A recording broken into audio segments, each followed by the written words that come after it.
What is so special about Christmas? As Vice President George Bush represented the US at the funeral of the former Soviet leader Leonid Brezhnev, Bush was deeply moved by the silent protest carried out by his widow. She stood motionless at the coffin and until seconds before it was closed, when the soldiers were about to lift the lid, she performed an act of great courage and hope, a gesture that mostly would rank a top level of civil disobedience. And this is what she did. She reached down and made the sign of the cross on her husband's chest. There in the citadel of secular atheistic power, the wife of the man who had run it all hoped that her husband was wrong, that she hoped that there was another life after this, before he was buried. And it best represented by the cross that she put on his chest, on which Jesus died.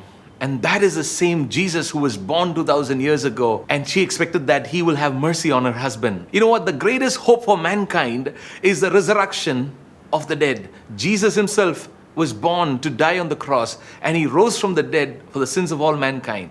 And because of that, you and I have the hope of resurrection, that we will also rise again from the dead and have eternal life. That's the gift of God.